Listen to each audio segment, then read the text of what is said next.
I have talked about a lot of Tudors. If you want to go back and do some digging, I have episodes about the War of the Roses and Richard III, which explain how the original Tudor monarch, Henry VII, won the throne on the battlefield without much of a claim at all, beginning the unlikely Tudor dynasty. I have episodes about his son, Henry VIII, of course, and all of his 6 wives. I have an episode about Mary I, eldest daughter of Henry VIII and the first Queen Regnant of England. I've even talked about Frances Grey, Henry VIII's niece and mother to Lady Jane Grey. I've talked about Shakespeare. I've talked about the Roanoke colonies and Sir Walter Raleigh multiple times. And if you really want to dig deep, I even have a mini fix over on Patreon about the Seymour scandal involving the young Princess Elizabeth. However, for whatever reason, I have not yet dedicated a full episode to who that princess would go on to become, Queen Elizabeth I. It's time to change that, because Elizabeth's name keeps coming up for a reason. Her story is nothing short of remarkable. I mean, the greatest of literary geniuses could not have penned it better. Born an utter disappointment to literally everyone and declared illegitimate after her mother's execution, disinherited as a toddler, the future throne snatched out from under her, Elizabeth would go on to shatter all possible expectations and would end her 44-year reign as one of the most beloved and successful queens, nay, monarchs, the world has ever known. How? Let's fix that.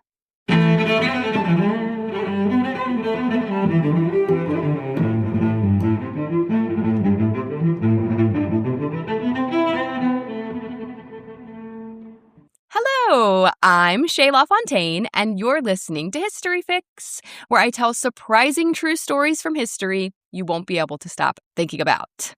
It is way time to talk about Elizabeth I. Elizabeth is History Fix, because who she became and what she was able to achieve in her lifetime was in such stark contrast. It so sharply contradicted, just absolutely demolished all expectations for women, but really specifically for her and the particular circumstances of her birth. If you would have told Henry VIII in 1536 what his then motherless 2-year-old daughter would go on to do and achieve in the name of England, there's no way he would have believed any of it. And so really, I think I'm drawn to the story of Elizabeth because it teaches us to check our expectations. You can think what you want, have all the preconceived notions you want, predict whatever outcome you want, but history will continue to surprise us, throw us plot twists, curveballs, nonetheless. Elizabeth was one of those curveballs. And like with curveballs, I suppose, she did really incredible and also really damaging things during her lifetime, depending on which jersey you're wearing, of course.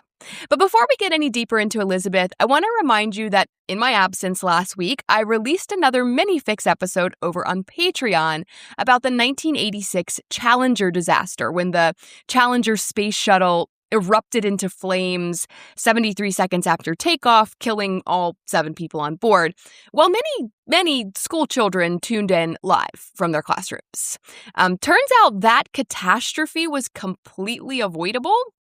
If you didn't realize that, you really should tune in. You can listen to that whole 20-something minute long mini-fix at patreon.com/historyfixpodcast, which is always linked in the description. So to really understand the circumstances of Elizabeth's birth, and therefore the circumstances of her life, we have to backtrack quite a bit. And if you listen to episodes 19 and 20 way back when about Henry VIII and his 6 wives, then you understand a lot of this context already. But if you didn't, or if you just need a refresher, allow me to explain. Elizabeth was born on September 7th, 1533. The daughter of England's King Henry VIII and his second wife, Anne Boleyn. A lot had gone down already, though, leading up to the moment of Elizabeth's birth. Henry had previously been married for something like 24 years to his first wife, Catherine of Aragon. Catherine was a princess of Spain. She was the youngest daughter of the great Spanish monarchs Ferdinand and Isabella, who were most well known for sending Christopher Columbus and for driving the Moors out of Spain and for unifying Spain under one crown, one kingdom. So Catherine was royalty through and through, and she was betrothed to marry Henry's older brother Arthur pretty much since she was born. She did, in fact, marry Arthur Tudor when she was 16 years old. However, Arthur died 5 months later of sweating sickness, which is like this mysterious illness that I promised to dig into further one day. Anyway, Catherine eventually married Henry, and then they became King and Queen of England when Henry VII died. Henry and Catherine reportedly had a very happy marriage. They appeared to be quite in love with one another. It was a very joyous court. However, they faced one major issue as a couple, their inability to produce a male heir to the throne. And I say there, of course, but at the time, the blame for this would have been entirely on Catherine. Her childbearing journey is actually incredibly tragic. She was believed to have been pregnant at least 6 times between 1510 and 1518. The first pregnancy in 1510 resulted in a stillborn daughter.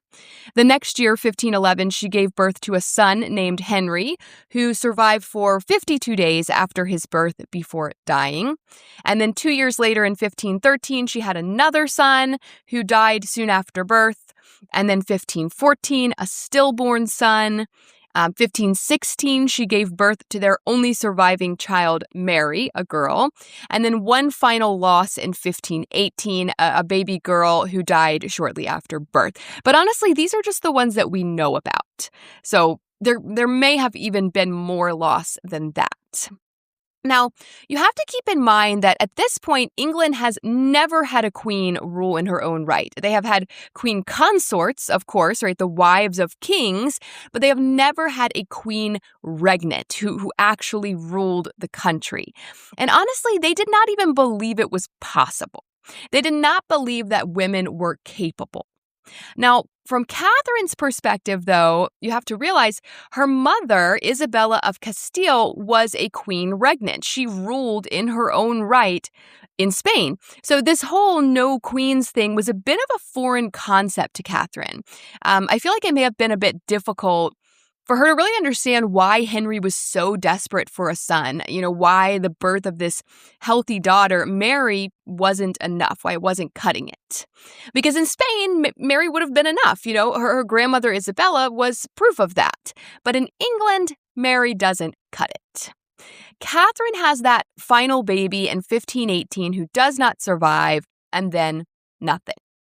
She does not become pregnant again after that we know of. In Henry's mind, this is a catastrophe. He's about to completely drop the ball on this whole Tudor dynasty that his father just started. He's only the second Tudor monarch. He can't possibly be the last. He can't be the one to end the dynasty. So long story short, and go back and listen to episode 19 if you want more details on this, but Henry ends up divorcing Catherine. Now, the Catholic Church, because England is a Catholic country at this point, the Catholic Church will not grant the divorce. The Pope is super loyal to Spain. Catherine is a Spanish princess. Her nephew is currently ruling Spain. Pope says no way. So Henry takes drastic action in the form of breaking with the Catholic Church and establishing a new Protestant church, the Church of England, of which he is the head.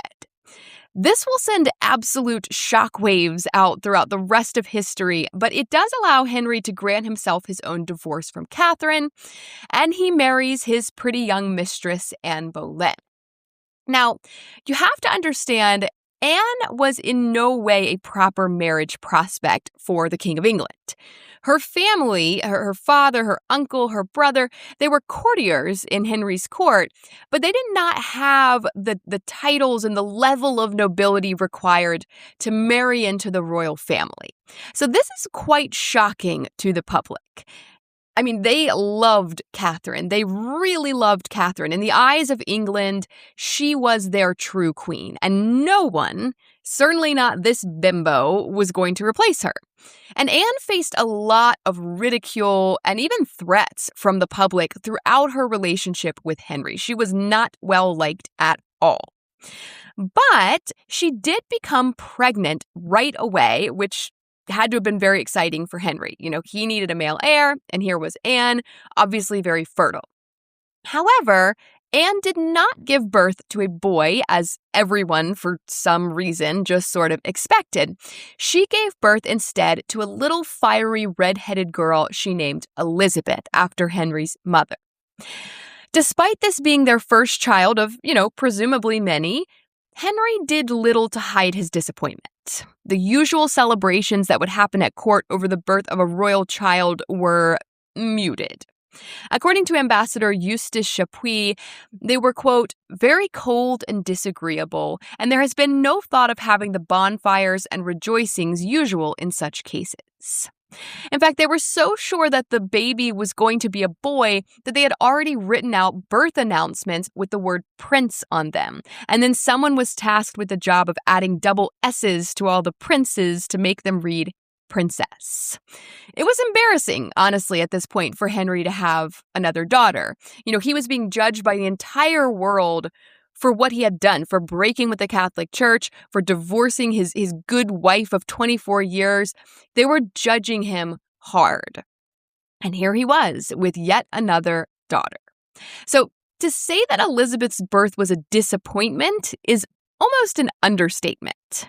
However, at the time, she is declared next in line for the throne, ahead of her older half-sister Mary, who was 17 when Elizabeth was born and had been illegitimized and disinherited when her father divorced her mother. But that won't last long for Elizabeth. Her mother, Anne Boleyn, fails to produce any more living children, suffering probably something like 3 miscarriages after Elizabeth. And the third and final of these miscarriages was definitely a boy. So this really ruins her relationship with Henry, who begins to believe that their entire marriage is cursed. And he ends up having her convicted of high treason, which included adultery with at least 5 different men who were all executed, plus incest with her brother, who was also executed, and plotting to kill Henry. Were any of those charges true? Probably not. Was Henry himself committing adultery left and right? Yes, literally nonstop, but whatever. Anne was beheaded for these crimes. She was executed on May 19th, 1536, just 4 months after that final miscarriage, when Elizabeth was just 2 years and 8 months old. And so what did this mean for Elizabeth? She was declared illegitimate and removed from the royal line of succession, and her title was downgraded from Princess Elizabeth to Lady Elizabeth, and she's just sort of sent off to live away from court. Now, her older half-sister Mary, who's like pushing 20 years old at this point, she's like, wah, right? Because she's already had all this happen to her shortly after Elizabeth's birth. Henry marries his third wife, Jane Seymour, less than a week after Anne is executed. And it's Jane who will give Henry his only surviving legitimate son, Edward.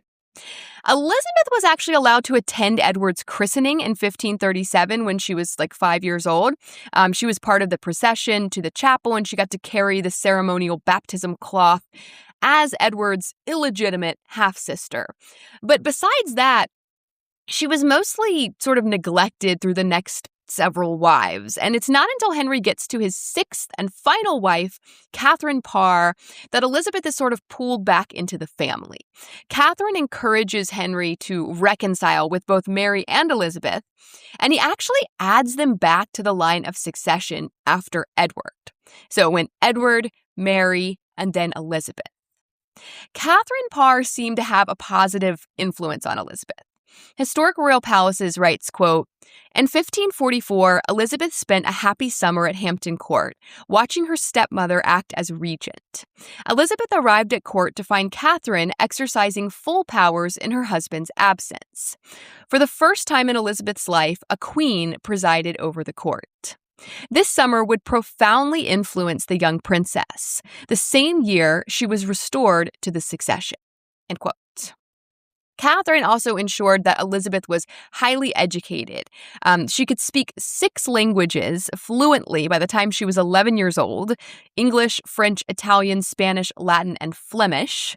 Later in life, she would also add Scottish, Irish, and Cornish to that. So that right there, like fluently speaking 9 languages, girl was not dumb. She was clearly very intelligent. And Catherine ensured that she was trained by the best tutors. She paid special attention to the study of rhetoric, or public speaking, like the art of public speaking, which would aid Elizabeth tremendously later in her life.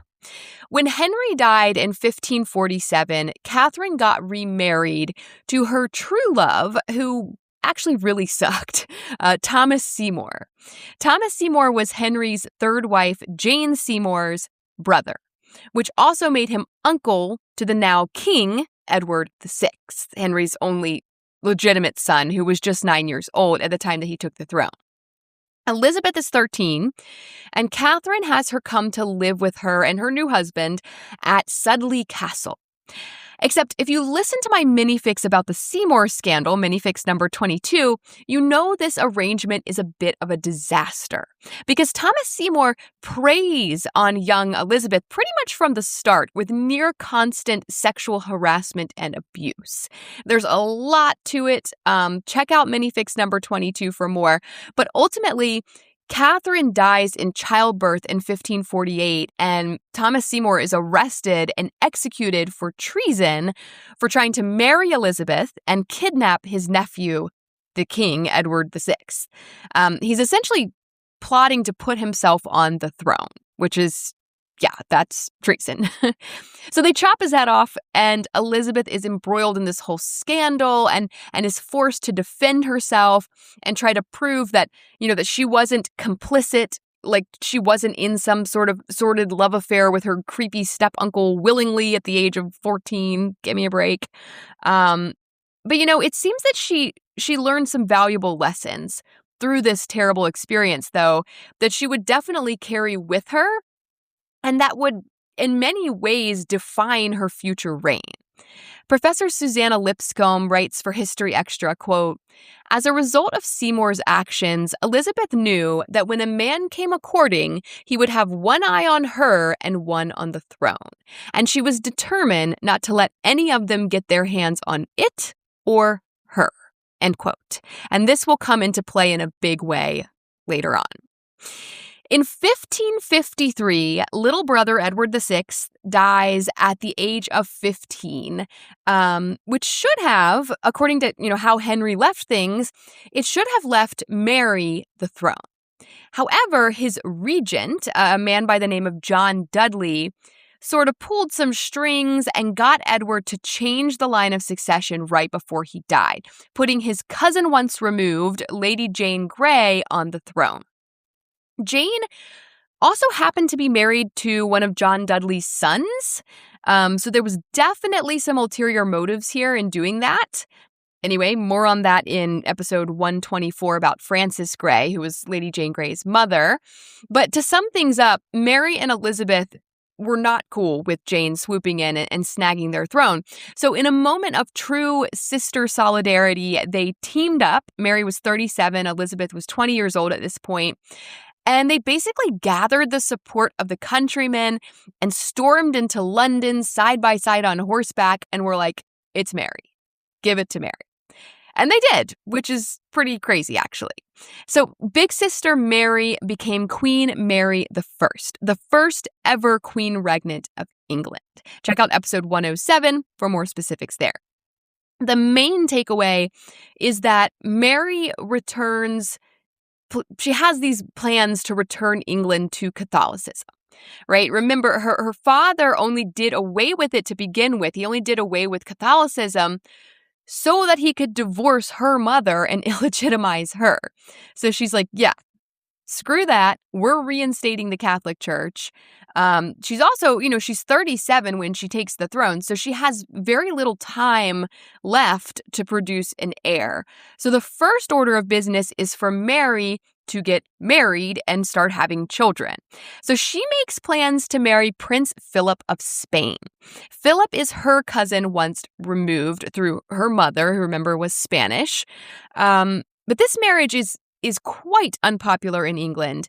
Not at all because of the cousin thing, because they've never had a queen regnant before, right? They don't know how this works. What happens when she gets married? Does her husband then take over and rule the country? We can't let this Spanish guy rule England. Is she giving England to Spain? No, that's not how that works. But they didn't know.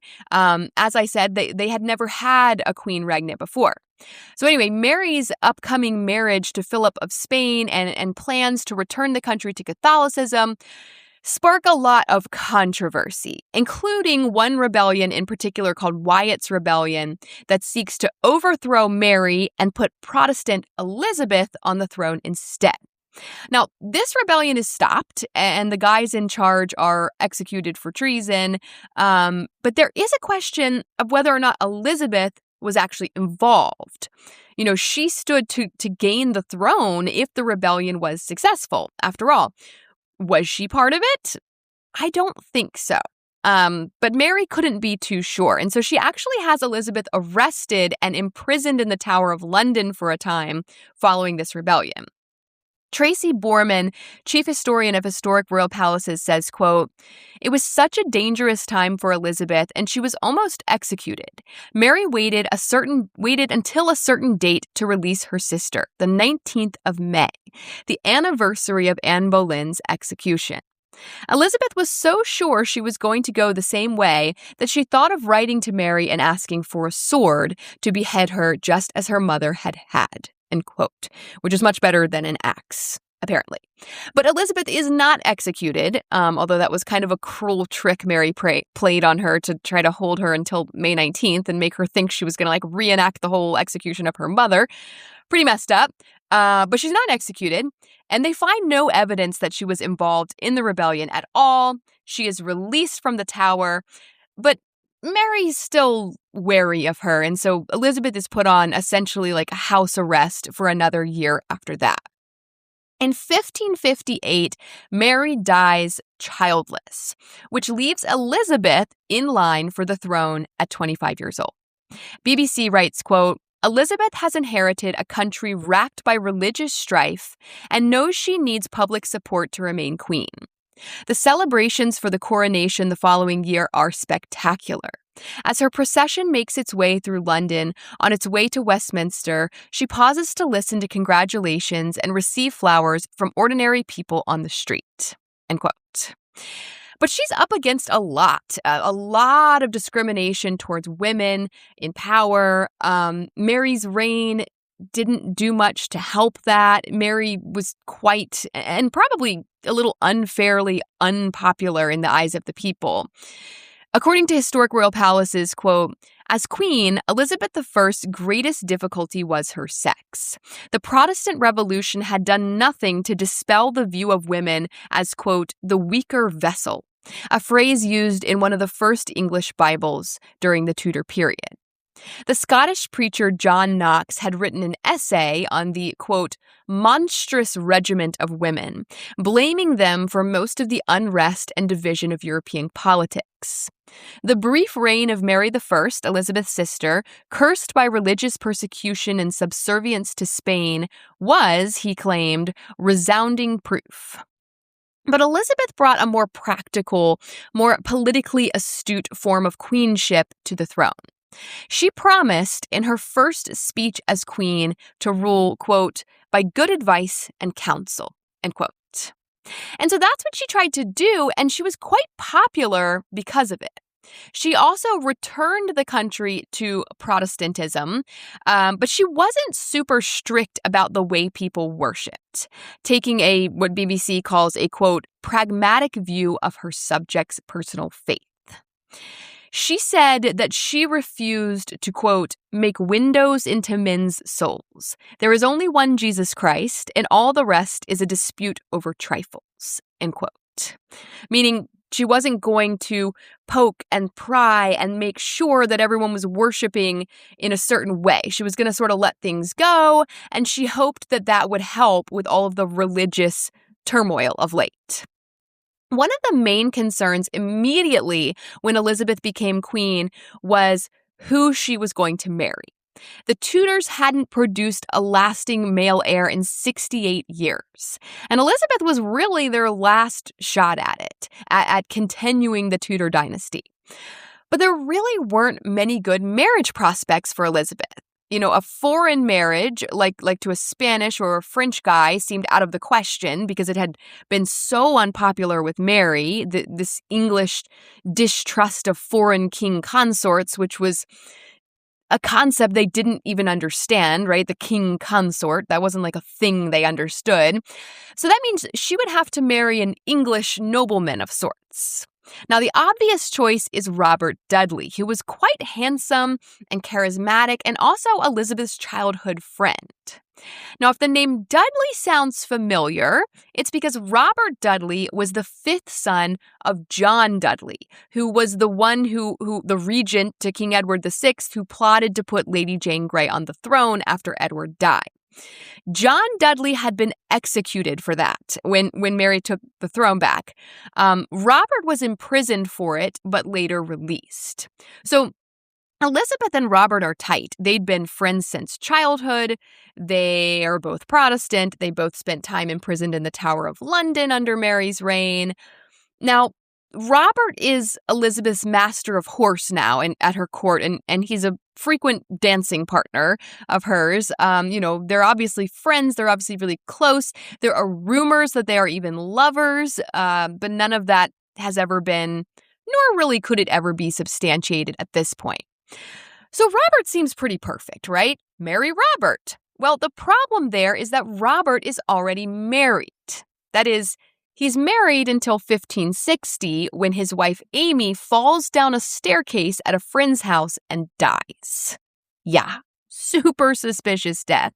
They write it off as a suicide, actually, of all things. They say that she was terminally ill, and so she took her own life by hurling herself down the staircase.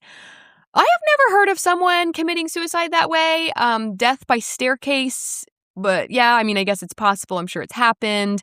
It's a little too convenient for Robert and Elizabeth, though, right? But, they don't get married after this. They don't get married even after Amy's death, which is probably smart because rumors are flying left and right that Robert had his wife murdered in order to marry Elizabeth, his lover, who they thought to be his lover, and become king of England, right? The motives are super strong for Robert to push Amy down the stairs. I don't know. But actually getting married at this point would be like a PR disaster, and so they don't get married. And actually Elizabeth never marries anyone. She had a lot of close male friends, and there's a lot of rumors always that she had all these love affairs with some of them: Robert Dudley, Sir Walter Raleigh, Sir Francis Drake, Robert Devereux. But once again, there's no way to prove any of that. What we do know is that she very intentionally never got married, despite immense pressure from Parliament to do so. They actually say they're going to refuse to give her any more funds at one point unless she gets married. And she tells them, basically stay out of my personal life. This country is my priority, not marriage. And she actually uses her skills in rhetoric. She's an extremely skilled public speaker to sort of smooth this over and get away with not getting married. And I think, I think she resisted marriage because she didn't want to share her power, for sure. Like, she lived in this super patriarchal society where wives were very subservient to their husbands. Marriage would mean that a man would have some form of power over her, maybe not as king, but as her husband, certainly, and she didn't want that. But also, you have to consider she couldn't have had a very positive view of marriage. Like, look at the way that her father had torn through wives, using and abusing these women. Marriage could not have been viewed as a loving, sacred union to Elizabeth. It was a disaster. That was really her only context of marriage. Every marriage she had ever witnessed had been, more or less, a complete disaster. During Elizabeth's reign, we see theater flourish in England with Shakespeare and the Lord Chamberlain's Men, the Globe Theatre. We see exploration. We see England getting in on the colonization of the Americas, which Spain has really dominated since Ferdinand and Isabella first sent Columbus back in 1492. Elizabeth sends 3 groups to the coast of what is now North Carolina in 1584, 1585, and 1587 in order to establish a colony for England that she can use as a jumping off point, essentially, to attack Spanish ships as they return to Spain laden with Incan and Aztec gold.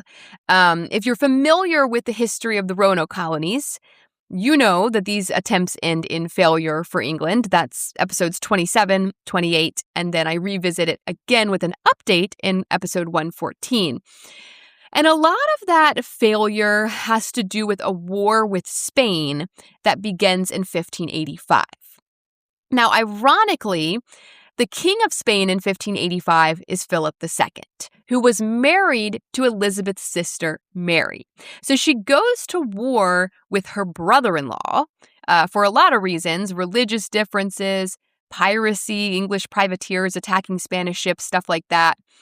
In 1587, some stuff goes down between Elizabeth and her cousin once removed, Mary, Queen of Scots.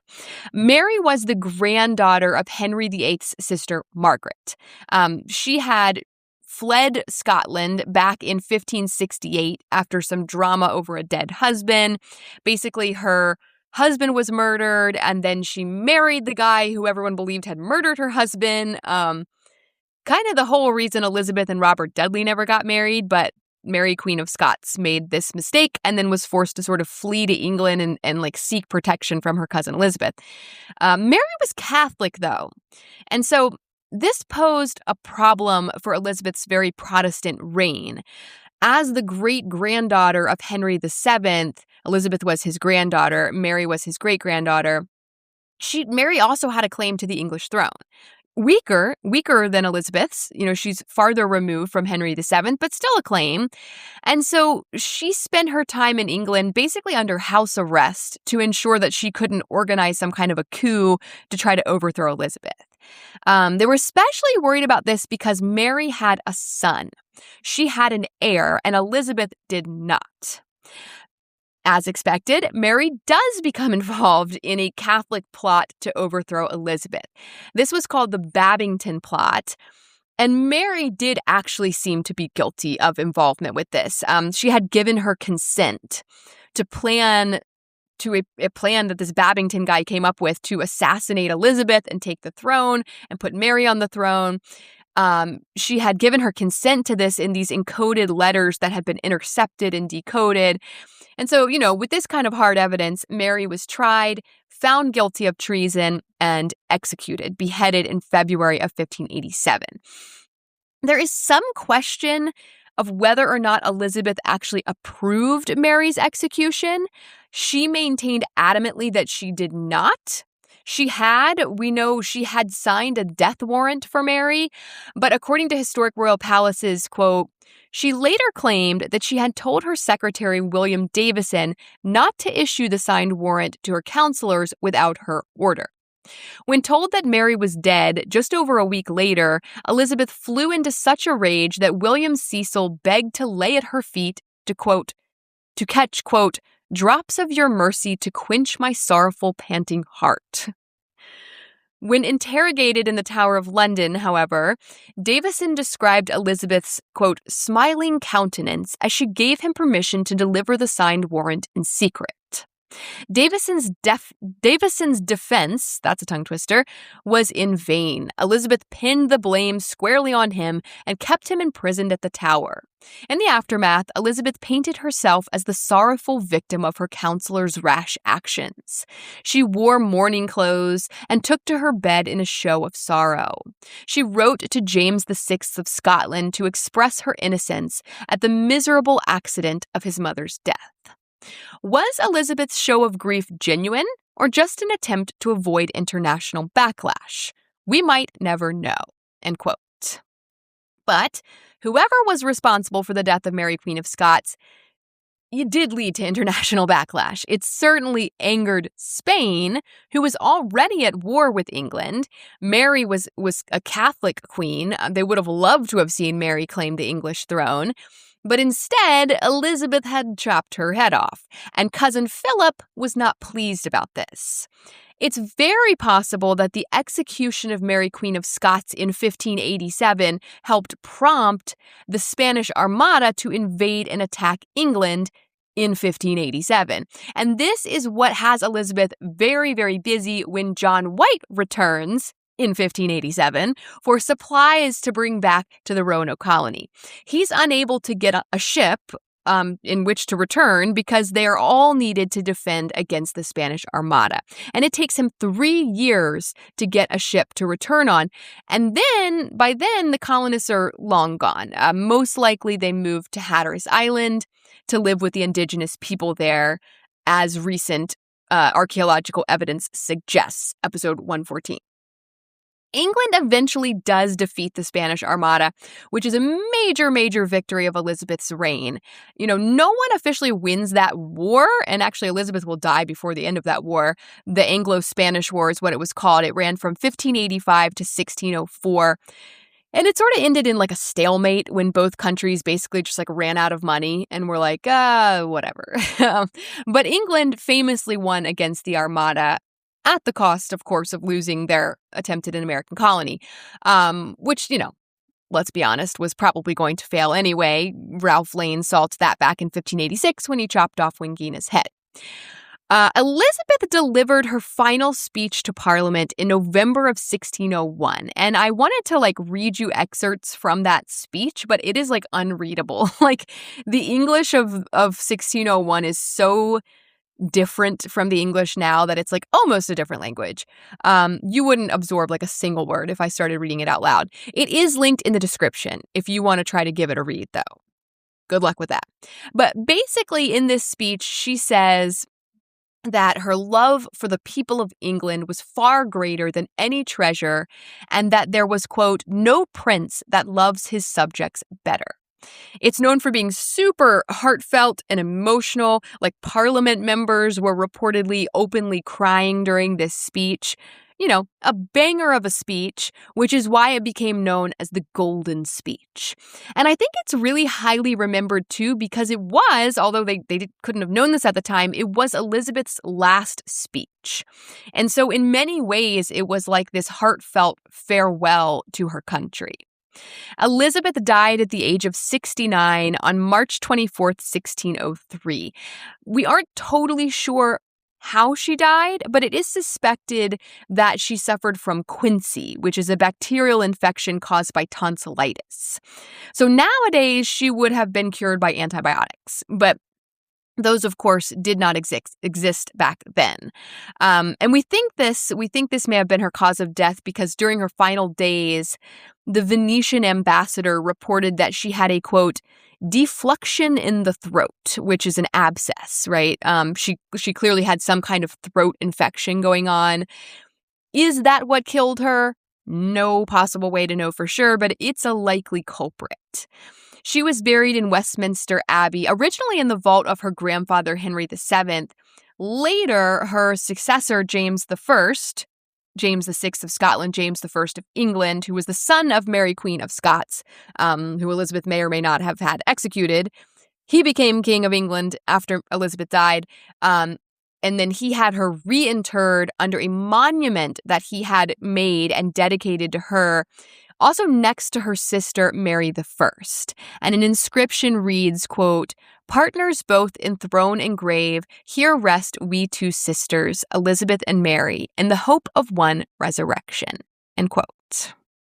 Elizabeth was clearly a very beloved queen, and she was very successful throughout her 44-year reign in many ways. Chronicler John Stowe reported at her funeral, quote, "There was such a general sighing, groaning, and weeping as the like hath not been seen or known in the memory of man." End quote. But Historic Royal Palaces argues that the ways in which she was remembered and sort of immortalized after her death don't accurately depict the England she left behind. They claim that, towards the end of her life, quote, "high taxes, bad harvests, unemployment, stagnant wages, inflation, and crime created discontent, and Elizabeth's popularity waned." End quote. Elizabeth, who died childless, never having married, marked the end of the Tudor dynasty. But although it was controversial at first and, she was facing ultimatums from Parliament, her decision to never marry was eventually viewed in a very positive light. She was the Virgin Queen. It became this symbol of her purity, virtue, and sacrifice, like she had saved her body for England.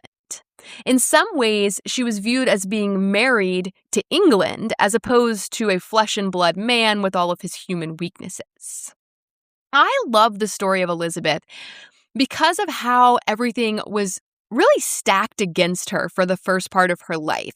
I mean, from the moment of her birth, right? A girl, a disappointing girl when everyone expected, needed, was desperate for a boy. She was mourned. Her birth was not celebrated. It was mourned. And then soon after, her mother was killed and she was illegitimized and disinherited. And she was really just supposed to be a nobody after that. And instead, she rose up to become one of the greatest, if not the greatest queen, one of the greatest monarchs. I mean, I'll even remove the gender from it, that England and possibly even the entire world has ever known. And she did it in this way where she's able to preserve these really tumultuous, complicated relationships. Like, she did it in this really loyal and often very honorable way a lot of the time. She helps Mary claim the throne from Lady Jane Grey, rides in side by side, even though, they don't really see eye to eye, even though Mary will have her thrown in the Tower of London and put under house arrest not long after. She supports Mary through all of that and is eventually buried next to her, partners both in throne and grave.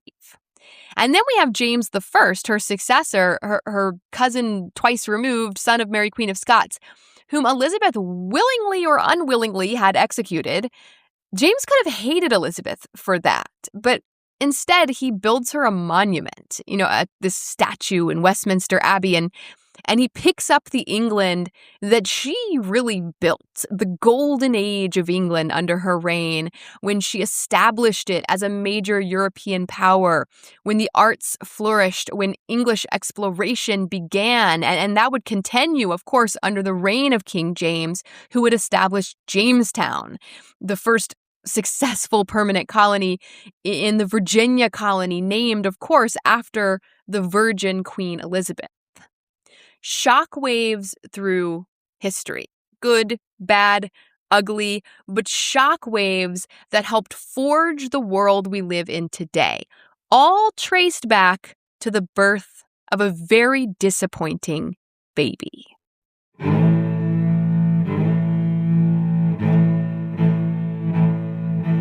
Thank you all so very much for listening to History Fix. I hope you found this story interesting and maybe you even learned something new.